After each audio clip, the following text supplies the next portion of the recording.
আপনাদের এলাকার সন্তান হাসনাত আব্দুল্লাহ। আমি কোনো মাহফিলে কোনো ক্যান্ডিডেটের পক্ষে কথা বলি না, কিন্তু এই ছেলেটার জন্য না বলে পারলাম না।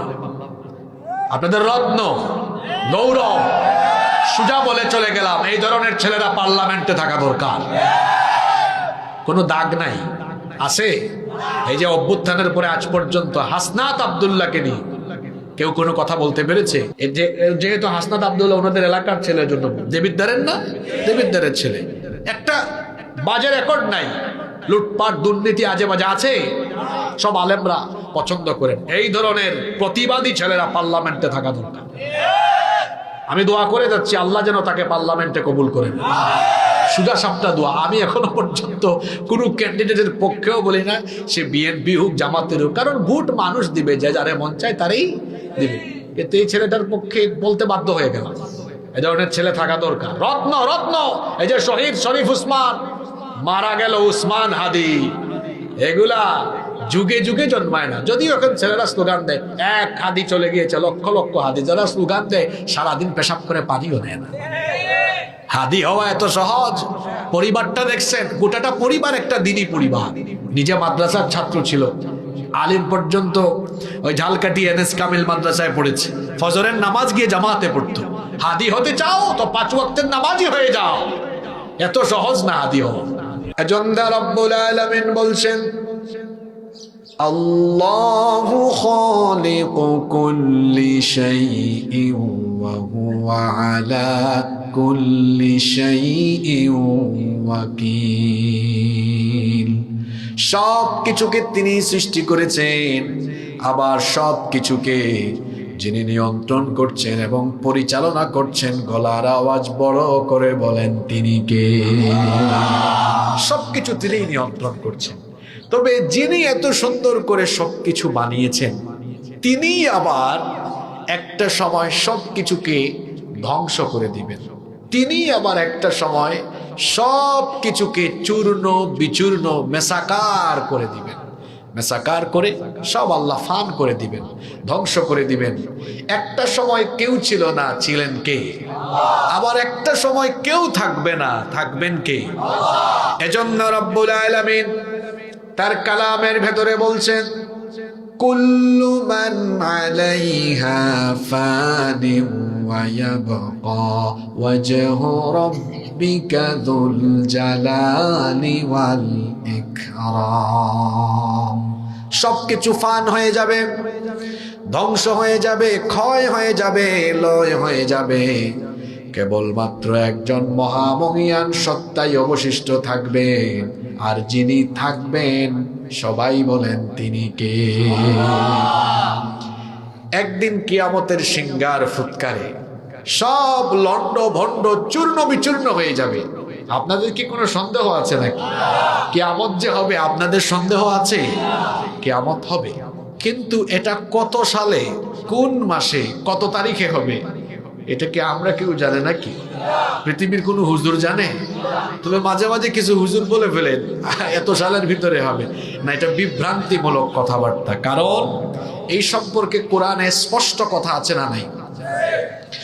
আল্লাহ নবী যখন কিয়ামতের কথা বলতেন, কাফিররা ব্যাপারটিকে অসম্ভব মনে করে আল্লাহ নবীকে নিয়ে ঠাট্টা করত, সমালোচনা করত এবং বলতো, তারা বলতো মুহাম্মদ, আমরা বলি সাল্লাল্লাহু আলাইহি ওয়াসাল্লাম, তুমি যে কিয়ামতের কথা বলো এটা কোন সময় কখন হবে? আল্লাহ এদের কথা কোরআনে কারিমে তুলে দিয়েছেন। আল্লাহ তাআলা বলছেন, ইয়াসআলুকান নাসু আনিস সাআ কুল ইন্নামা ইলমুহা ইনদাল্লাহ। আল্লাহ বলছেন, ইয়াসআলুকান নাসু আনিস সাআ, ও নবী, এরা আপনাকে প্রশ্ন করে কিয়ামত কোন সময় হবে, আপনি জবাবটা এভাবে দেন। আল্লাহ জবাবটা শিখাচ্ছেন, ও নবী এভাবে বলেন, কুল ইন্নামা ইলমুহা ইনদাল্লাহ। কিয়ামত কোন দিন কখন অনুষ্ঠিত হবে এই ব্যাপারে কেবল একজনই জানেন, যিনি কে? তবে কিয়ামত অনুষ্ঠিত হওয়ার আগে, কিয়ামত হওয়ার আগে কি কি ঘটতে পারে, কোন কোন লক্ষণ দেখা দিতে পারে, এগুলো বিস্তারিত আমাদেরকে জানিয়ে গিয়েছেন আখিরি নবী, আমাদের প্রিয় নবী, যিনি আমাদের সুপারিশকারী রাহমাতাল লিল আলামিন মুহাম্মাদুর রাসূলুল্লাহ। আমরা বলি সাল্লাল্লাহু। কিয়ামতের সবচাইতে, কিয়ামত যে চলে এসেছে কাছাকাছি, আল্লাহর নবী বলছেন আমি হলাম কিয়ামতের আলামত। কথাটা অনেকে বুঝেন নাই। আমি হলাম কিয়ামতের, মানে এটা বুখারীতে হাদিস এসেছে, নবীজি বলছেন আনা ওয়াসসাআতু কাহাতাইনি, এই দুইটা আঙ্গুল, ওয়াদাম্মাস সাবাবাতি ওয়াল ওয়ুসতা, এই দুইটা আঙ্গুল দেখিয়ে নবীজি সাহাবীদেরকে বললেন, সাহাবীরা শোনো, আমি আর কিয়ামত এই দুই আঙ্গুলের মতো একদম কাছাকাছি, অর্থাৎ আমার পরে তো কোনো নবী আসবেন না, আমি শেষ নবী, আমি চলে আসা মানে কিয়ামতও কাছাকাছি চলে এসেছে। আল্লাহু আকবার। আর কিয়ামতের আগ পর্যন্ত কোন কোন আলামত পৃথিবীতে দেখা দিতে পারে, এগুলো নবীজি দুই ভাষায় দুই ভাগে বিভক্ত করে বলে গিয়েছেন। এক প্রকার আলামত হলো আলামাতুল কুবরা, বড় বড় আলামত, এটার সংখ্যা হলো মাত্র 10টা। মাত্র কয়টা? এই 10টা। নবীজি আবার হাদিসে বলছেন, ওই যে সুতার মালা আছে, ছিঁড়ে গেলে দানাগুলো একটা একটা করে কি করে পড়ে যায়। নবীজি বলেছেন কিয়ামতের বড় 10টা আলামত হলো সুতার মালার মতো। সুতা ছিঁড়লে যেমন মালা, এই যে এটাকে কি বলে, পুঁতি, পুঁতি, পুঁতি যেমন একটার পর একটা পড়ে যায়, এই 10টা ঘটনার প্রথমটা ঘটবে, কিছুদিন পর আর একটা, কিছুদিন পর আর একটা, অর্থাৎ অল্প সময়েই কিয়ামত হবে। আর এর আগে আলামাতুস সুগরা, ছোট ছোট আলামত দেখা যাবে। আর সেগুলো কি কি আমার মতো হুজুর বলা লাগবে না, সব আল্লাহর নবী বলে গিয়েছেন। এবং আপনারা যারা আলেম উলামা এসেছেন, আপনারা জানেন আখিরুজ জামানের ব্যাপারে হাদিসের কিতাবগুলোতে হাদিস বর্ণিত হয়েছে। এগুলো আমরা যখন স্টাডি করি, আমরা যখন পড়ি, গবেষণা করি, দেখি যে যতগুলো আলামতের কথা বলা হয়েছে, প্রায় 100-র মধ্যে 97-98% আলামত প্রকাশিত, পুনঃপ্রকাশিত হয়েছে। তার মানে বোঝা যাচ্ছে কিয়ামত ঘটতে খুব বেশি দেরি, কিয়ামত আমাদের দুর্গরায় করা নাচ্ছে। কিয়ামতের আগ মুহূর্তে, আখিরি জামানায় আমরা এখন অবস্থান করছি। এটা যে শেষ জামানা, আপনাদের কোনো সন্দেহ আছে? এই শেষ জামানা হলো ঈমান বাঁচিয়ে রাখা সবচেয়ে বড় চ্যালেঞ্জের ব্যাপার। শেষ জামানায় আমলের চাইতে ঈমান বাঁচিয়ে রাখাই হবে মানুষের জন্য অত্যন্ত ডেঞ্জারাস একটা ব্যাপার। এবং এই শেষ জামানার ফিতনাগুলো কেমন হতে পারে, আমরা এগুলো সরাসরি হাদিস থেকে এজন্যই জানবো, যেন এই ফিতনায় ভাই আমরা পড়ে ঈমান হারা হয়ে বেঈমান হয়ে যেন আল্লাহর কাছে না যাই। এজন্য আখিরি জামানা ভয়াবহ কিছু ফিতনা নিয়ে আজকে আমরা কথা বলবো। মনোযোগ আছে তো? শেষ জামানা হবে ফিতনার জামানা। আল্লাহ নবী বলেছেন কিয়ামতের আগে যে জামানায় মানুষেরা থাকবে, এই জামানার মানুষেরা তাদের ঈমানটাকে বাঁচিয়ে রাখা তাদের জন্য অত্যন্ত কঠিন হয়ে দাঁড়াবে। এমন এক চতুর্মুখী ফিতনা চতুর্দিক থেকে তাদেরকে আচ্ছন্ন করবে। তিরমিজি শরীফের বর্ণনায় হাদিস এসেছে, হাদিসটি বর্ণনা করেছেন আনাস ইবনে মালিক রাদিয়াল্লাহু আনহু। তিনি বলছেন আল্লাহর রাসূল বলেছেন, ইয়াতি আলান নাসি জামান, খুব শীঘ্রই মানুষের উপরে এমন এক জামানা চলে আসবে, আসসাবিরু ফীহিম আলা দীনিহি কাল কাবিদি আলাল জামর, জ্বলন্ত কয়লার উপরে দাঁড়িয়ে থাকা যতটা না কঠিন হবে, ঈমান বাঁচিয়ে রাখা মানুষের জন্য তার চাইতে আরো বেশি কঠিন হয়ে দাঁড়াবে। আল্লাহু আকবার। ঈমানের হেফাজত করা এত ভয়াবহ একটি ব্যাপার হয়ে দাঁড়াবে। আল্লাহ নবী বলেছেন পরিস্থিতি এমন জটিল আকার ধারণ করবে, ইউসবিহুর রাজুলু মুমিনান ওয়া ইউমসি কাফিরা, সকালবেলা একজন লোক মুমিন থাকবে, কিন্তু ফিতনায় পড়ে সন্ধ্যা হওয়ার আগে কাফির হয়ে যেতে পারে। ওয়া ইউমসি মুমিনান ওয়া ইউসবিহু কাফিরা, কোন ব্যক্তি সন্ধ্যাবেলা রাতের বেলা মুমিন থাকবে, কিন্তু রাতের বেলা ফিতনায় আচ্ছন্ন হয়ে সকাল হওয়ার আগে লোকটা কাফের হয়ে যাবে। এক ভয়াবহ জামানা, সকালে মুমিন তো বিকালে কাফের, বিকালে বা সন্ধ্যায় মুমিন তো সকালে কাফের। বলবেন হুজুর এত অল্প সময়ে কয়েক ঘন্টার ব্যবধানে মানুষ কিভাবে ঈমান হারা হতে পারে? আমার বাবারা, আমার ভাইয়া, এটা বোঝা আজকের দুনিয়ার জন্য বড় সহজ ব্যাপার। আজকে ফিতনায় পড়ে ঈমান হারা হওয়ার জন্য এত দূরে যাওয়া লাগে না। আপনার পকেটে যে এই যন্ত্রটা আছে, এই যন্ত্রটাই আপনার চরিত্র নষ্ট করে ঈমানদার থেকে বেঈমান বানানোর জন্য এটা কয়েক ঘন্টা নয়, কয়েক মিনিটেই আপনাকে ঈমান হারা করে দিতে যথেষ্ট। কিসের কয়েক ঘন্টা? গুগল শরীফে গিয়ে ঢুকছে পর্নো সাইটে, শেষ। চোখের জিনা শুরু হলো, হৃদয়ে আজে বাজে চিন্তা আরম্ভ করলো, পরের দিন থেকে আজে বাজে কাজ শুরু করলো, ফিতনায় পড়ে গিয়েছে। এক মোবাইলে অনলাইন জুয়ায় কত তরুণ এখন আসক্ত। আগে মানুষ বাঁশ ঝাড়ের চিপায় চাপায় জুয়া খেলতো, আর এখন ভাইজান অনলাইনে জুয়া খেলে। এই যে কিশোর গ্যাং বের হয়েছে, ছোট্ট ছোট্ট ছেলেরা, কিশোর বয়স কিন্তু বেশি না, 13, 14, 15 বছর, এরা অনলাইনে জুয়া খেলে। শুধু কি তাই, 13, 14 বছর বয়সী ছেলেদের টিকটক অ্যাকাউন্ট, মেয়েদেরও TikTok account, Facebook, YouTube content বানায়। দিনরাত লেখাপড়া ছেড়ে এগুলোতে পড়ে থাকে, এগুলোতে পড়ে থেকে তার ফিউচার, তার কেরিয়ার নষ্ট করছে। শুধু তাই নয়, এই মিসকিনের দিকে তাকালে, এই মিসকিনের শরীর হয়েছে এমন, 17, 18 বছর বয়সে হাঁটে এমন, বুড়া মানুষের থেকে আরো দুর্বল হয়ে হাঁটে। গালের দুই পাশের মাংস হাড্ডির চিপার ভিতরে ঢুকে গেছে এমনে। এই ছেলে, তোমার এই 14-15 বছর বয়সে এই পরিণতি হয়েছে কেন? তোমার চেহারা শুরুতের অবস্থা কেন? তুমি তখন নাদুস নুদুস থাকবা, তোমার চেহারা একটা লাবণ্য থাকবে, তোমার চেহারার এই দশা কেন? কারণ তুমি এই ইন্টারনেট তথ্য প্রযুক্তির অপব্যবহার করে এই ফিতনায় ডুবে থেকে তুমি জিনা ব্যভিচারের সাগরে ডুব দিয়ে তোমার যৌবনকে তুমি নষ্ট করে ফেলেছো। তোমার ব্যাটারি ফিউজ, তুমি বিয়ের আগেই শেষ, তোমার কোনো ফিউচার নাই, তোমার ভবিষ্যৎ শেষ, নষ্ট করে দিচ্ছ। ফিরে আসো ওখান থেকে, এখনো সময় আছে, ফিরে আসো ওখান থেকে। এটা ফিতনার জামানা। দাজ্জালের জন্ম বহু আগে হয়েছে। রসুলের জামানায় কিছু সাহাবীরা, ওনারা সাহাবী বা ইমানদার হয়েছেন পরে, ইমানদার হওয়ার আগে 30 জন লোক লাখাম আর জুজাম গোত্রের, তারা নৌ ভ্রমণে গিয়ে এক অচেনা অচিন সাগরের দ্বীপে দাজ্জালের সাথে তাদের দেখা হয়েছে, কথাবার্তা হয়েছে, দাজ্জালের জন্ম হয়েছে। আল্লাহ তাকে এক অচেনা অচিন দ্বীপে বন্দি করে রেখেছেন। ওই বন্দি অবস্থায় তার রুহানি সন্তান দিয়ে ফিতনা চালাচ্ছে। দাজ্জালের রুহানি সন্তান কারা? ইহুদিরা। এটা আমার কথা নয়, বলেছেন মুহাম্মদ, আমরা বলি সাল্লাল্লাহু। ফিতনা চলমান আছে, এরা আপনার ঘরে, আপনার পকেটে ফিতনা ঢুকিয়েছে। এই ফিতনায় আপনি পড়ে গিয়েছেন ভাই। আপনারা দেখবেন বর্তমানে যারা কিশোর আছে, তরুণ আছে, এদের মধ্যে বেশিরভাগই এই মোবাইল আর প্রযুক্তির অপব্যবহারে তারা তাদের জীবনকে বিপদগামী করে দিচ্ছে। অনলাইনে জুয়া খেলছে, তারপরে এই যে বিভিন্ন সাইটে অ্যাকাউন্ট বানিয়ে ওখানে পড়ে আছে।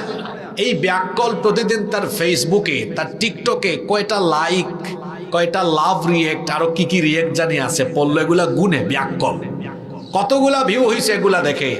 অথচ তার এই বয়স ছিল, প্রতিদিন হিসাব করবে আজকে কত রাকাত তাহাজ্জুদ পড়লাম, আজকে কত ওয়াক্ত নামাজ লম্বা করে কত রাকাত নামাজ পড়লাম, আজকে কত আয়াত পড়লাম, কত হাদিস পড়লাম, কতগুলো ইসলামী সাহিত্যের পৃষ্ঠা অধ্যয়ন করলাম। এটা ছিল সেই বয়স। আহা, এই বয়সে এটা না করে তুমি কোন পথে গিয়েছ? হে তরুণ, হে যুবক, হে কিশোর, তুমি কোথায় চলে যাচ্ছ? তুমি যে পথে যাচ্ছ এটা শয়তানি পথ, এটা ধ্বংসের পথ, এটা জাহান্নামের পথ। এই পথে চলতে থাকলে তুমি যেতে যেতে যেতে যেতে জাহান্নামের আগুনে পুড়ে ভস্ম হয়ে যাবে। এখনো সময় আছে, ফিরে আসো, কাম ব্যাক করো, আসো কোরআনের দিকে আসো। ফিতনার জামানা এটা। মোবাইল আর তথ্য প্রযুক্তির ফিতনা, নারীর ফিতনা, কোনো ফিতনায় জড়াবেন না। আমার কলিজার টুকরা কিশোর তরুণ যুবক ছাত্র ভাইদেরকে বলবো, এই জামানাকে রসুল বলেছেন ফিতনার জামানা। ফিতনার জামানায় ইমানটাকে বাঁচিয়ে রাখা আমাদের জন্য সবচেয়ে জরুরি। ইমান হলো সবচেয়ে দামি দৌলতের নাম। আচ্ছা আপনারা বলেন তো, ইমানই যদি না থাকে তাহলে কোন নেক আমল কি আল্লাহর দরবারে কবুল হবে নাকি? নেক আমল আগে নাকি ইমান আগে? আস্তে বলবেন না, জোরে বলেন কি আগে? এই জন্য ইমানের হেফাজত করতে হয়। আপনি বলবেন ইমানের হেফাজত কেমনে করব? সকল প্রকার ফিতনা থেকে আপনি আপনার নিজের ইমানকে হেফাজত করবেন। শয়তান আপনাকে অনেক রকম খোঁচাখুচি করবে। দেখুন ভাই, এমন এক জামানা, কেন এটাকে ফিতনার জামানা বলছি? সকালবেলা ঘুম থেকে উঠবেন, আপনার বাসায় যে পত্রিকা আসে, আমরা যারা শহরে থাকি, পত্রিকাটা খুললে পর্যন্ত ফিতনা।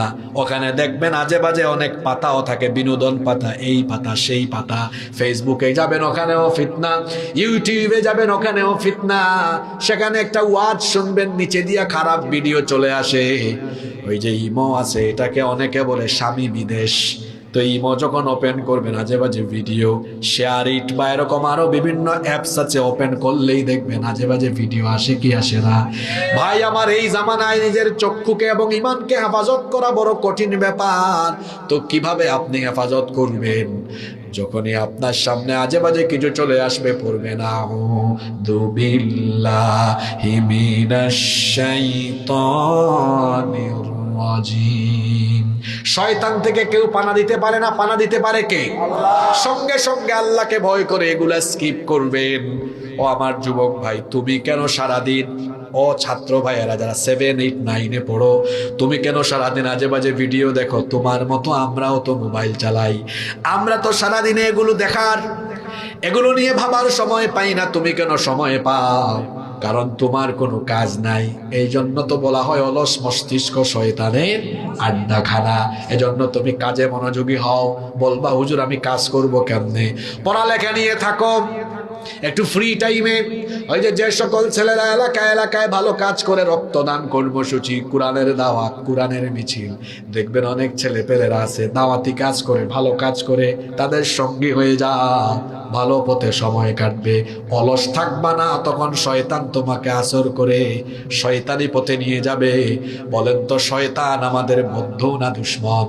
আল্লাহ বলেছেন ইন্নাহু লাকুম আদুউম মুবিন, নিশ্চয়ই সে তোমাদের প্রকাশ্য দুশমন। এর জন্য আজকের প্রথম কথা হলো যুবকদের ব্যাপারে, তরুণদের ব্যাপারে। ভাইয়েরা আমার, এই ইবলিসকে ভালোভাবে মোকাবেলা করতে হবে। আর ইবলিসি যে উপাদান এখন আমাদের কাছে আছে, মোবাইল ব্যবহার করতে আমি নিষেধ করছি না, অপব্যবহার করতে নিষেধ করছি। যতটুকু প্রয়োজন, এর বাহিরে আমরা মোবাইল ব্যবহার করে ফিতনায় জড়াবো না। রাজি আছেন? আমি এখানে যত তরুণ, আমি অনেক কিশোর তরুণকে দেখতে পাচ্ছি। আমি ভাইদেরকে বলি, যদি আপনারা খালি এই মোবাইলে টাইম দেওয়া কমাইতে পারেন, আপনার জীবনে কাজে কর্মে বরকত চলে আসবে। অনেক বড় বড় ব্যবসায়ীদের সাথে সাক্ষাৎ করবেন, ওনাদের কোনো ফেসবুক অ্যাকাউন্ট নেই, কারণ উনি এত বেশি কাজে ব্যস্ত থাকে, এগুলা চালানোর কোনো টাইম ওনার নাই। শুধু মোবাইল থেকে যিনি নিজেকে একটু দূরে রাখতে পারবেন, এই লোক তার কেরিয়ারে অনেক এগিয়ে যেতে পারবেন, অনেক এগিয়ে যেতে পারবেন।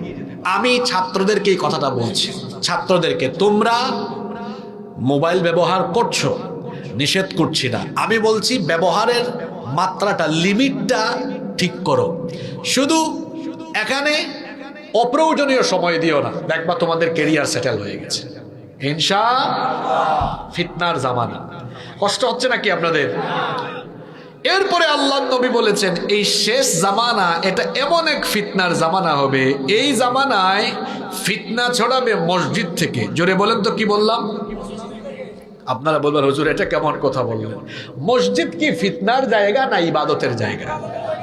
মসজিদ হলো ইবাদতের জায়গা, কিন্তু নবীজি বলেছেন শেষ জামানায় এটা হবে ফিতনার জায়গা।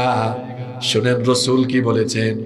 আল্লাহ নবী বলেছেন, লা তাকুমুস সাআহ, ততদিন পর্যন্ত কিয়ামত হবে না, হাত্তা ইয়াতাবাহান নাসু ফিল মাসাজিদ, যতদিন না মানুষ মসজিদ নিয়ে পরস্পরের সাথে গর্ব আর বড়াই না করে।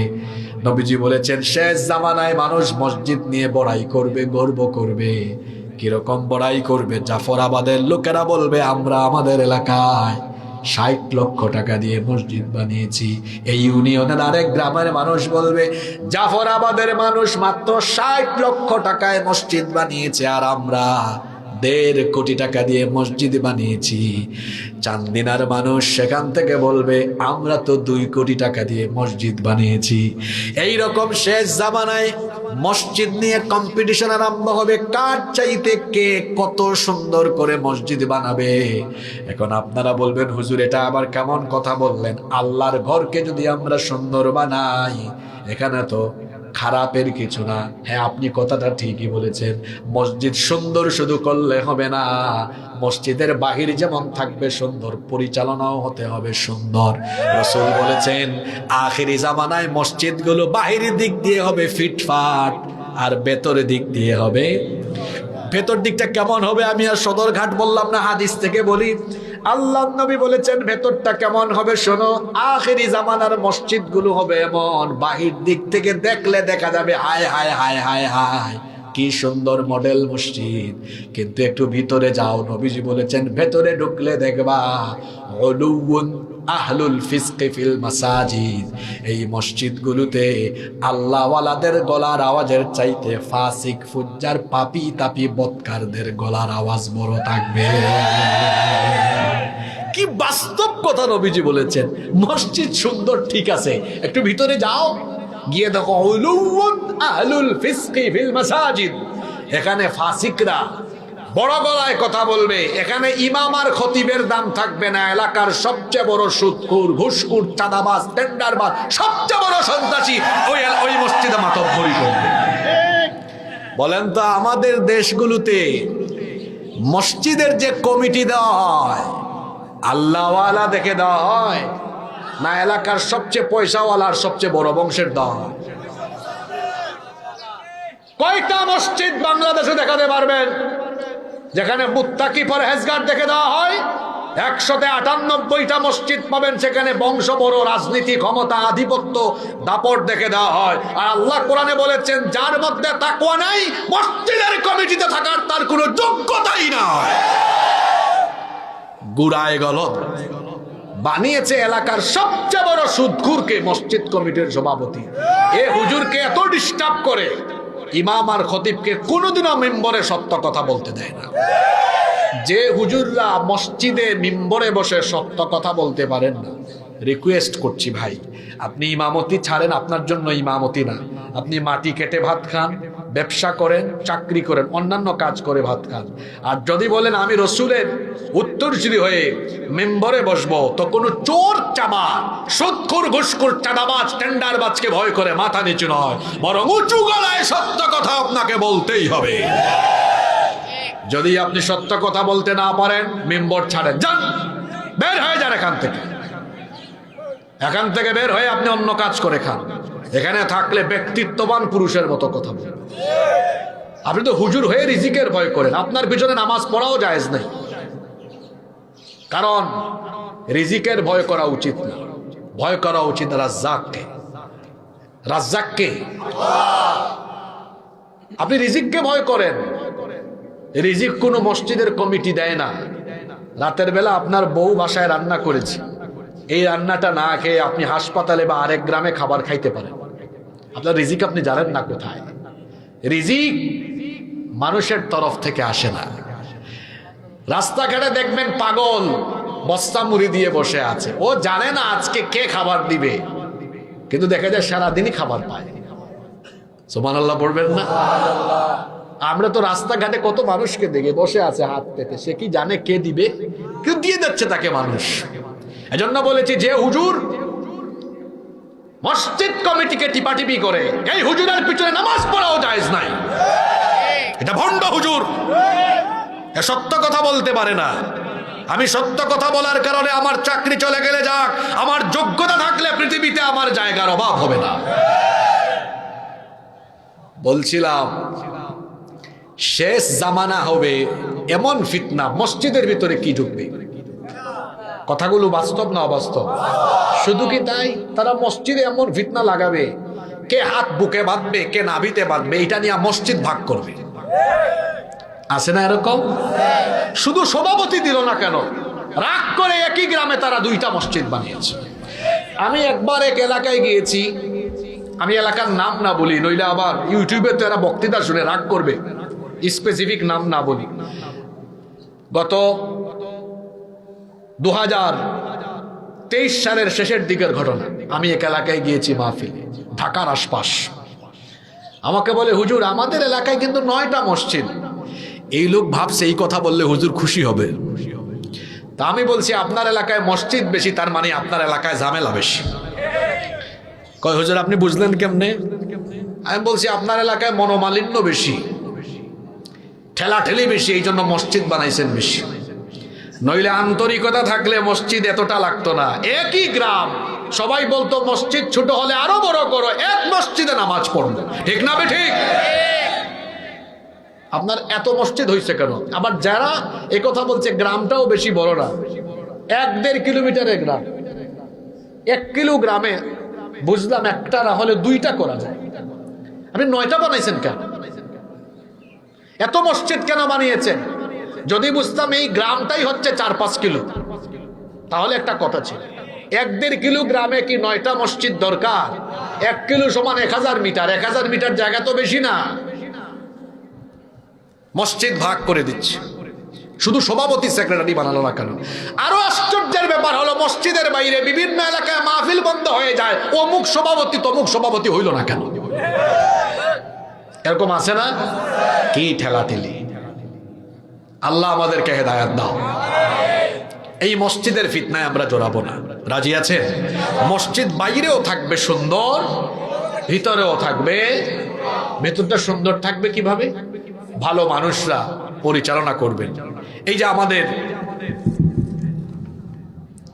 শাহ মোহাম্মদ ইয়াসিন ভুইয়া সাহেব, আলহাজ এরশাদ আলী ভুইয়া সাহেব, এই মসজিদটা তারা পরিচালনা করছে। আমি দোয়া করছি আল্লাহ তাআলা তাদেরকে আলেম ওলামাদের সুহবতে থেকে সুন্দর করে এই মসজিদ পরিচালনার সব যোগ্যতা গিয়ে আল্লাহ যেন তাদেরকে ভরপুর করে দেন। আমরা দোয়া করছি, এই এলাকার জন্য দোয়া করছি, আল্লাহ যেন এই এলাকায় মানুষের মধ্যে পারস্পরিক মহব্বত বাড়িয়ে দেন। এরপরে আসেন, আল্লাহর নবী বলছেন শেষ জামানাটা এমন এক ফিতনার জামানা হবে। সামনে যে কথাগুলো বলবো আপনারা রাগ করবেন না তো? নবীজি বলছেন শেষ জামানা হবে মূর্খদের নেতৃত্বের জামানা। আগেই ঠিক বলিয়েন না, আপনি ঠিক বললেও কোরআন হাদিসের কথা ঠিক, ঠিক না বললেও এটা হাদিসের ইবারত শুনে। আল্লাহর নবী একদিন সাহাবীদের সামনে বললেন, আ'আদাকাল্লাহু মিন ইমারাতিস সুফাহা। কি কথা! আলেমরা তো আরবি ভাষা বুঝেন, কি কথা নবীজি বলেছেন, আ'আদাকাল্লাহু মিন ইমারাতিস সুফাহা। ও সাহাবীরা, মূর্খদের নেতৃত্ব থেকে আমি তোমাদের জন্য আল্লাহর কাছে পানাহ চাইছি। সাহাবায়ে কেরাম রাসূলকে প্রশ্ন করলেন, মা ইমারাতুস সুফাহাই ইয়া রাসূলুল্লাহ? আমরা বলি সাল্লাল্লাহু আলাইহি ওয়াসাল্লাম, ওগো আল্লাহর নবী, মূর্খদের নেতৃত্ব এটা আবার কি? আমরা বিষয়টা বুঝি না, একটু বুঝায়া দেন। আল্লাহর নবী বললেন, উমারাউ ইয়াকুনুনা বা'দি। আমার পরে এমন কিছু নেতৃত্ব দুনিয়ায় আসবে, লা ইয়াক্তাদুনা বিহাদি। তারা আমার দেওয়া হেদায়াত মোতাবেক, আমার দেখানো পথ মোতাবেক তারা কোনো কিছুই পরিচালনা করবে না। এমনকি ওয়ালা ইয়াস্তান্নুনা বিসুন্নতি, আমার দেখানো সুন্নত মোতাবেক তারা কোনো কিছুই পরিচালনা করবে না। বলবেন রসুলের দেখানো পথ আর রসুলের সুন্নত কোনটা? আমার রসুল সব কিছু পরিচালনা করেছেন কার বিধান মতে? আস্তে বলবেন না, জোরে বলেন, কার বিধান মতে? আল্লাহ নবী বলেছেন কিয়ামত ঘটার আগে আমার উম্মতের মধ্যে এমন একটা ফিতনার জামানা আসবে, তারা আমার দেখানো পথ মত আদর্শ এবং আল্লাহর বিধান বাদ দিয়ে তারা ভিন্ন পথে ভিন্ন মতে সব কিছুকে পরিচালনা করবে। ফামান সাদ্দাকাহুম বিকাদিবিহিম ওয়া আ'ানাহুম আলা যুলমিহিম। আল্লাহর নবী বলেছেন এই সকল মূর্খদেরকে যারা সাপোর্ট করবে, সহযোগিতা করবে, এখানে আলেমরা বসে আছেন, অনুবাদে ভুল করলে কান ধরে নামায় দিয়েন। আ'ানাহুম, তাদেরকে যারা সাপোর্ট করবে, হেল্প করবে, সহযোগিতা করবে, ফামান সাদ্দাকাহুম, তাদেরকে যারা সত্যবাদী মনে করবে, মিথ্যাবাদী মনে না করে, জাহেল মূর্খ মনে না করে, এদেরকে যারা সঠিক পথে আছে মনে করবে, ওয়া আ'নাহুম আলা যুলমিহিম, এবং তাদের এই জুলুমতন্ত্রকে যারা সাহায্য করবে। এত বড় কথা বললে আমার গায়ের লোম নিজেরই দাঁড়িয়ে যায়। রাসূল বলছেন ফাউলাইকা লাইসু মিন্নি, এরা আমার কেউ নয়, ওয়ালাস্তু মিনহুম, তারাও আমার কেউ নয়। নাউজুবিল্লাহ তো বললেন, কিন্তু বিবেকটা খাটাই একটু বুঝেন। রাসূল বলেছেন কিয়ামতের আগে মূর্খদের নেতৃত্ব আসবে। সাহাবীরা বলেন বুঝি নাই, আপনি বুঝায় বলেন। আল্লাহ রাসূল বললেন আমার দেখানো পথ মত, রাসূলের পথ কুরআনের পথ। রাসূলের পথ কিসের পথ? বলবেন কুরআনের পথ কেন বললাম? মা আয়েশা রাদিয়াল্লাহু আনহাকে গিয়ে বলা হয়েছে রাসূলের চরিত্র বলেন। বলেন বাড়ি যাও, কুরআন পড়ো, কুরআনের প্রতিটা লাইন যেমন রাসূল তেমন। রাসূল তার গোটা জীবনের সবকিছু করেছেন কার কিতাব দিয়ে? আল্লাহ রাসূল বলছেন যারা এই বিধান বাদ দিয়ে ব্যক্তি, পরিবার, সমাজ, রাষ্ট্র পরিচালনা শুরু করবে, এরা মূর্খ। এই মূর্খদেরকে যারা অনুসরণ অনুকরণ করবে, হেল্প করবে, সাহায্য সাপোর্ট করবে, রাসূল বলেছেন তোরা আমার কেউ না, আমিও তোদের কেউ না। কথা ক্লিয়ার না ভেজাল আছে?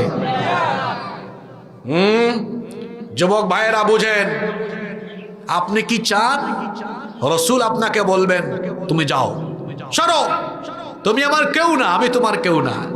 এটা কি চান? কি স্লোগান দেন আপনি? আমার ভাই, তোমার ভাই, অমুক ভাই, তমুক ভাই, আমার ভাইয়ের চরিত্র ফুলের মতো পবিত্র। কে শিখাইছে এমন স্লোগান আপনাকে? কার জন্য স্লোগান দেন? অত নামাজ পড়ে না এক ওয়াক্ত, গাঞ্জা খায় 5 ওয়াক্ত, শয়তানের ভক্ত, জাহান্নামের তক্ত। এই বয়সে তরুণদের গায়ে শক্তি বেশি। এই শক্তি কি আল্লাহ দিয়েছেন কারো চামচামি করে এই যৌবন নষ্ট করার জন্য? নো। আমার তারুণ্য, আমার যৌবন, আমার ঘাম, আমার রক্ত কারো চামচামি করে দিব না, বরং আমার তারুণ্য, আমার যৌবন আল্লাহর জমিনে আল্লাহর দ্বীন কায়েমের জন্য উৎসর্গ করে দিব। যুবক ভাইরা ফিরে আসুন আল্লাহর কিতাবের দিকে, কোরআন সুন্নাহর দিকে। রাসূল বলবেন তুমি আমার কেউ না, শরমিয়া, তুমি তো মূর্খদের নেতৃত্ব গ্রহণ করেছো। মূর্খ কারা? রাসূলের পথ মত, কোরআনের পথ মত বাদ দিয়ে অন্য পথ মত ধরেছে যারা, মূর্খ হলো। আমার কথায় কষ্ট পেয়েছেন? শুধু আপনারা ফান্দে পড়বেন না, কিছু আলেমরাও ফান্দে পড়বে। আগেই ঠিক কইয়েন না, হাদিসটা শুনে বলিয়েন কারা ফান্দে পড়বে। শুনেন এবার, আল্লাহ রাসূল বলেছেন আল উলামাউ উমানাউর রুসুলি আলা ইবাদিল্লাহি তাআলা মা লাম ইউখালিতুস সালাতিন। উলামা মাশায়েখগণ হচ্ছেন আল্লাহর বান্দাদের উপরে রাসূলদের উত্তরসূরি, রাসূলদের রিসালাতের উত্তরসূরি। কারা? জোরে বলেন কারা? তবে সব আলেম না। এখানে নবীজি একটু পৃথক করে দিয়েছেন, মা লাম ইউখালিতুস সালাতিন। ওই আলেমরা যারা যতক্ষণ না পর্যন্ত ওই যে জুলুম তন্ত্রবাদী যারা রাসূলের পথমত বাদ দিয়ে নিজেদের বানানো তন্ত্রমন্ত্র আদর্শ প্রতিষ্ঠা করতে চায়, এদের সাথে দহরম মহরম করার আগ পর্যন্ত ওই আলেমরা হলো সত্যবাদী, রাসূলের উত্তরসূরি। আর রাসূল বলেছেন যখনই তারা আল্লাহর বিধান বাদ দিয়ে যারা মানুষের তৈরি করা বিধান কায়েম করে, এদের সাথে যখনই দহরম মহরম আরম্ভ করে, তখন আর এরা রাসূলের উত্তরসূরি থাকে। আল্লাহর নবী বলেছেন ফাইন খালাতুহুম ওয়া ফাআলু যালিকা ফাকাদ খানুর রাসূল ওয়া খানুহুম ফাহযারুহুম ওয়াতাজিলুহুম। আল্লাহর নবী বলেছেন যখনই তারা দহরম মহরম আরম্ভ করবে, এদের সাথে আর থাকবা না, সম্পর্ক ছিন্ন করবা, কারণ এরা আর তখন রাসূলের দেওয়া পবিত্র জিম্মাদারির ভিতরে থাকে না। এদেরকে হাদিসে বলা হয়েছে উলামায়ে সু। উলামায়ে সু। আমার দেশে কিছু আলেম এরকম আপনারা দেখবেন, হে আলেমের সাথে থাকবে না, বলবে আকীদায় ডিস্টার্ব আছে। এরকম আছে না? কিন্তু যারা কুরআন সুন্নাহর ধারে কাছেও নাই, তাদের সাথে আবার বসবে। যারা কুরআন সুন্নাহর ধারে কাছে নাই, তাদের সাথে আপনি বসতে পারেন। আর যারা কুরআন সুন্নাহর পথেই আছে, হালকা পাতলা কিছু আপনার মতের সাথে তার অমিল আছে, সেখানে আপনি আকীদা খুঁজেন, তো যারা কুরআন হাদিসের বিপরীতে আছে তাদের আকীদা কেমন আকীদা গো? হ্যাঁ, আমার তো বুঝে আসে না। আপনি নবী করিম সাল্লাল্লাহু আলাইহি ওয়াসাল্লামের দাওয়াতের সেই সুস্পষ্ট পথ থেকে বিচ্ছিন্ন হয়ে খেয়ানতের পথ ধরেছেন। একজন আলেম চিনতে না পারলে এটা বড় খারাপ লাগে, দুঃখ লাগে। আলেম না চিনলেও জালেমরা আলেম চিনে। এই জন্য সব জালেমরা আলেমদের উপরে যখন অ্যাকশন করে তখন কোনটা কৌমি, কোনটা আলিয়া, কোনটা কোন দল করে কিচ্ছু দেখে না, কয় সমান, তাহলে সবগুলারে পিটা। ব্যাককলের দল। আমি ভাবছিলাম হাসিনা সব হুজুরদেরকে পিটাইয়া কিছু সোজা করছে, এখন দেখি কিছু হুজুরের তেল এখনো রয়েছে। এদের জন্য হাসিনা আবার দরকার।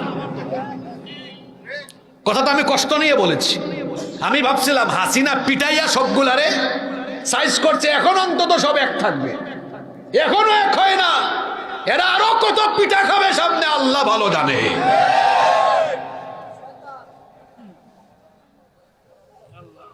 আমার কথায় কি কষ্ট পাচ্ছেন আপনারা? এগুলো তিতা কথা হইলেও এটাই সত্য। আমার ভাই কৌমিতে পড়ে, আলিয়ায় পড়ে, অমুক দল তমুক দল করে, কি সমস্যা? অসুবিধা নাই। 100টার মধ্যে 60টা বিষয়ের সাথে মিল আছে, 40টা অমিল, অসুবিধা কি? আমি তো 51টা বিষয়ের মিল থাকলে 49টা অমিল থাকলেও আমার ভাইয়ের সাথে আমি বুকে বুক মিলাতে রাজি আছি, অসুবিধা নাই আমার। মৌলিক বিষয়ে মিল থাকলেই হয়। আকীদা ঠিক করে, আকীদা ঠিক করতে যে কি করে? জালিমদেরকে মেনে নিবে কিন্তু আলেমকে মেনে নিবে না। এমন হুজুর বাংলাদেশে নাই তো? জোরে বলেন, আছে না নাই? এজন্য এই কথাটা দুঃখ নিয়ে বলেছি। ভাবছিলাম পিঠা সিটা খাইয়া ঠিক হইছে, না, এখনো ঠিক হয় নাই, এদের আরো পিঠা খাইতে হবে। এখনো সময় আছে। আলেমরা ঐক্যবদ্ধ না হলে আগামীতে পিঠের চামড়া থাকবে না। আল্লাহ আলেমদেরকে এক করে দেন। আমি প্রায় 6-7 মাস পরে আজকেই প্রথম শক্ত কথা বলেছি। আমি বাদ দিয়ে দিয়েছিলাম, এগুলো বলতাম না, কারণ আমরা চাই আলেমদের মধ্যে সৌহার্দ্য বাড়ুক, আলেমদের মধ্যে সম্পর্ক বাড়ুক। এক আলেম আরেক আলেমের সাথে দেখা সাক্ষাৎ করুক, কথা বলুক, পাশাপাশি থাকুক, কাছাকাছি থাকুক। সব আলেমরা আল্লাহর দ্বীনের সাথে ঐক্যবদ্ধ থাকুক। আমরা চাই কি চাই না? মানুষ এবার আশায় ছিল যে সব আলেমরা এক থাকবে। আলহামদুলিল্লাহ আমরা এক থাকবো ইনশাআল্লাহ। আল্লাহর রাসূল বলেছেন শেষ জামানাটা এমন হবে, এই জামানায়, আপনাদের মনোযোগ আছে তো? আহা, খুব সাংঘাতিক কথা এখন শুরু হবে। আল্লাহ রাসূল বলছেন শেষ জামানা এমন আসবে, শেষ জামানাটা হবে জুলুমতন্ত্রের জামানা। আপনারা খেয়াল করেন হাদিসের কথাগুলো, আমি তো প্রত্যেকটা পয়েন্ট বলছি আর সাথে হাদিসের ইবারত পড়ছি, তো আমি বানিয়ে বলছি না। আল্লাহ রাসূল বলছেন ইন্না হাযাল আমর বাদা নবুওয়াতাও ওয়া রাহমাহ। নবীজি বলছেন ইসলামের জামানাটা শুরু হয়েছে নবুয়ত দিয়ে, আর নবুয়তের জামানাটাই হলো রহমতের জামানা। সুবহানাল্লাহ। সুম্মা ইয়াকুনু খিলাফাতাও ওয়া রাহমাহ। রাসূল বলে গিয়েছেন আমার পরে হবে খিলাফতের জামানা। খিলাফতের জামানা ছিল না? রাসূল বলছেন এই জামানায় হবে রহমতের জামানা। সুম্মা মুলকান আদুদান, এরপরে হবে রাজতন্ত্রের জামানা। কথাগুলো কিন্তু রাসূল বলে গিয়েছেন জীবিত, মানে জীবদ্দশায় দুনিয়াতে থাকা। দেখেন বলে গিয়েছেন আমার যুগ নবুয়তের যুগ, এটা রহমতের যুগ। আমি যখন দুনিয়া থেকে চলে যাব আসবে খেলাফতের যুগ, খেলাফতের যুগের পরে আসবে রাজতন্ত্রের যুগ। ইতিহাস পরে দেখেন মিল আছে না নাই?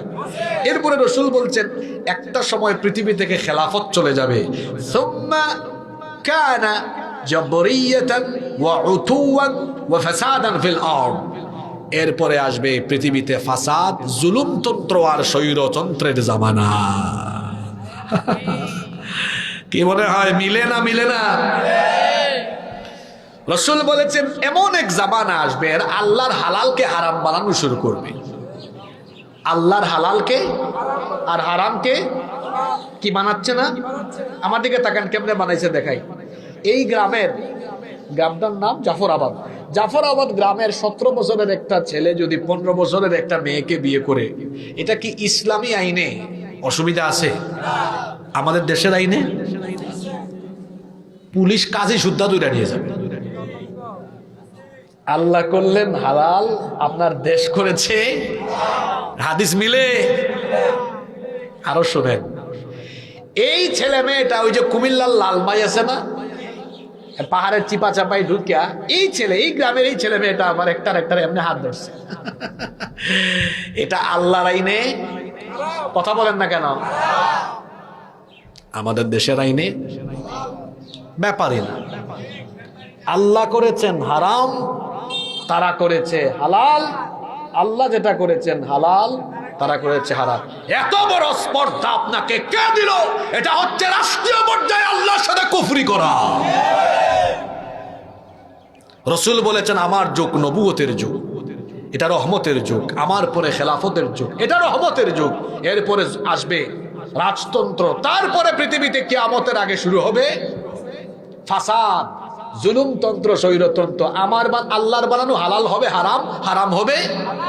তবে আপনারা ভয় পাইয়েন না, রাসূল আবার বলে গিয়েছেন এরপরে আসবেন ইমাম মাহদী, তিনি আবার এসে গোটা পৃথিবীতে আল্লাহর বিধান কায়েম।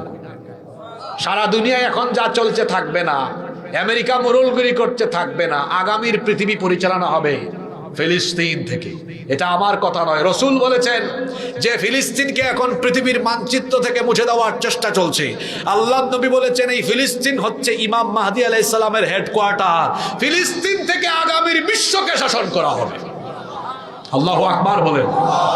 আপনাদের বিশ্বাস হয় না হইলেও আমার কিচ্ছু করার নাই, কারণ রাসূলের কথা সত্য না মিথ্যা, এটা ঘটবে। এরপরে দাজ্জাল আসবে, আবার ফিতনা, আবার ঈসা পয়গম্বরকে আল্লাহ পাঠাবেন, নবী হয়ে আসবেন না, আসবেন উম্মত হয়ে। দাজ্জালকে আবার তিনি কতল করবেন, আবার পৃথিবীতে সাম্য, শান্তি আর ইনসাফের সুবাতাস বইবে। সুবহানাল্লাহ। এরপরে কিয়ামত হবে। তাহলে রাসূলের পরে কি কি ঘটবে কিচ্ছু কিন্তু গোপন নাই, সব বলা আছে না, সব বলা আছে। এবার শুনেন সবচেয়ে জরুরি কথা। তাহলে রাসূল বলেছেন যে এই শেষ জামানাটা হবে, মানে ইমাম মাহদীর আগমনের আগে কি তন্ত্র? হ্যাঁ, কি তন্ত্র বলেন, জোরে বলেন। আগামীকাল বলিয়েন না কুত্তেকি হুজুর একটা আনছে, সব রাজনীতি করে গিয়েছে। না, আপনি ভুল বুঝছেন। আমি তো হাদিসগুলো বলে যাচ্ছি, কুরআন হাদিসের কথাগুলো এমনই বাস্তব।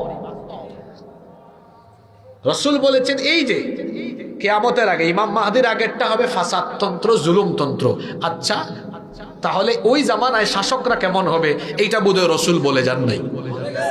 এই হাদিসগুলো খুব কষ্ট করে করে বাইর করে আনছি তো বললাম আপনাদেরকে শোনানোর জন্য। এবার শোনেন, শুনলে মনে হবে এত বাস্তব বাস্তব কথা তো কই ছিল। এবার এই ফাসাদ তন্ত্রে কি হবে শুনেন। আল্লাহর নবী বলেছেন সায়াকুনু আলাইকুম উমারাউ ইয়াকুদুনা লিআনফুসিহিম মা লা ইয়াকুদুনা লাকুম। আল্লাহর নবী বলেছেন খুব শীঘ্রই এমন এক পরিস্থিতি আসবে, তোমাদের মধ্যে যারা নেতা থাকবে তারা নিজেদের স্বার্থে আইন বানাবে, আইন প্রণয়নের সময় তোমাদের কথা চিন্তাও করবে না, নিজেরা কেমনে টিকে থাকবে, নিজেদের ভালো কোন দিকে হবে ওইটা চিন্তা করে আইন বানাবে। আচ্ছা আপনারা বলেন তো, আমাদের দেশ ৭১ সালে স্বাধীন হওয়ার পরে ২০২৬, এই ৫৬ বছরে আমাদের দেশের সংবিধানটা পরিবর্তন হয়েছে নাকি হয় নাই? দেখি এবার বলেন তো দেখি, পরিবর্তন বা সংশোধন হয়েছে মোট কয়বার? বলেন বলেন। ১৭ বার না, কতবার? ইলেকশন হয়েছে কয়টা জানেন? জানে না বলে। সামনেরটা কত নাম্বার? ১৪, ১৩, তাহলে হয়েছে কয়টা? এদের পেট ভরে না, তাহলে ১২ বারে ১২টা সরকার আসছে। যদি ভাই ১২ বারও বাবা চেঞ্জ করতো, মনটারে বুঝ দিতে পারতাম যে একবার করে বদলাইছে, কিন্তু ১২ বারে ১৭ বার, মানে কেউ কেউ পেট ভরে না, কয় আবার বদলা। ১২ বারে কয়বার? জোরে বলেন। আপনারা বুদ্ধিমানের মতো বলেন তো, যারা আইন বদলায় তারা কি আগে জনগণের কথা ভাবে না নিজেদের কথা ভাবে? বুদ্ধিমান মানুষ বুঝে ফেলছেন আপনারা। রাসূল বলছেন এরা নিজেদের স্বার্থে আইন বানাবে, আপনার স্বার্থে না। এবার আসেন, কোরআন নাজিল হয়েছে কত বছর আগে? ১৫০০ বছর আগে। আমাদের দেশে যে পাল্টানোর রেশিও ১২তে ১৭, এই রেশিও এখানে থাকলে ১৫০০ বার হইতো, কিন্তু সংশোধন হয়েছে কয়বার? আগামীতে হবে কয়বার? আপনারা বুঝে নেন, এই যে আমরা তিনজন মানুষ আছি, উনারে বললেন আপনি জাফরাবাদ চালান, উনি একটা আইন বানাইলো, বয়সের কারণে 5 বছর পরে আমারে দায়িত্ব দিলেন। আমি দেখলাম আমার চারপাশে যেমন ছেসরা চোরার চামার আরো কিছু আইন বদলাই, বললাম জাফরাবাদবাসী আপনাদের কল্যাণে আমি আইন শক্তি দিয়েছি, কি আর আপনাদের কল্যাণ, তলে তলে সব আমার। 7-8 বছর পরে আমারে পিটাই আপনারা ভাগাই দিয়েছেন উনারে, উনি চালাইছেন।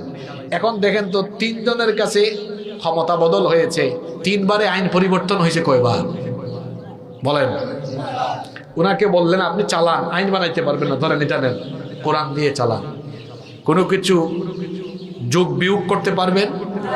এরপরে আমাকে দিলেন, যোগ বিয়োগ করতে পারবো। তারপর ওনাকে দিলেন, যোগ বিয়োগ করতে পারবেন।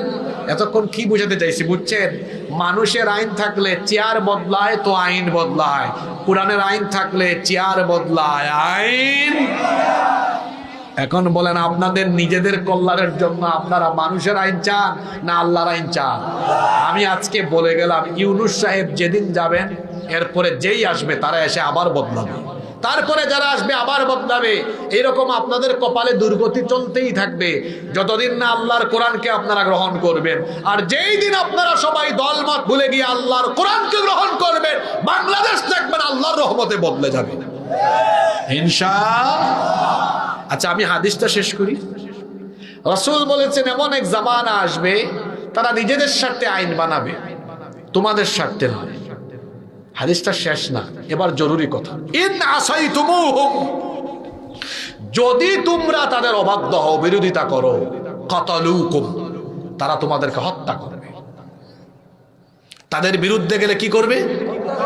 ওয়া ইন আতাতুমুহুম, আর তাদের আনুগত্য করলে আদাল্লুকুম, তোমরা পথভ্রষ্ট হয়ে যাবে। দেখছেন কারবার, আইন মানলে পথভ্রষ্ট, না মানলে কতল। মানে মানলে জীবন থাকবে কিন্তু ঈমান থাকে না, আর না মানলে কি যায়? জীবন যায়। তো মুশকিল না? তখন সাহাবীরা প্রশ্ন করলেন, কাইফা নাসনাউ ইয়া রাসূলুল্লাহ সাল্লাল্লাহু আলাইহি, এই পরিস্থিতি আসলে আমরা কি করব? রাসূল কি বললেন? কামা সানা আসহাবু ঈসা ইবনে মারইয়াম, তোমরা তখন ঈসা আলাইহিস সালামের সাথীদের মতো হয়ে যাইও। কার সাথীদের মতো? আচ্ছা, তা উনার সাথীরা কি করেছিল? আমি বলছি না, রাসূল বলছেন, নুশিরু বিল মানাশির, তাদের মাথার উপরে করাত রাখা হয়েছে। ওয়া হুমিলু আলাল খাশব, কয়লার উপরে তাদেরকে, কিংবা তাদেরকে শুলে চড়ানো হয়েছে। মাউতুন ফি তাআতিল্লাহি খায়রুম মিন হায়াতিন ফি মাসিয়াতিল্লাহ।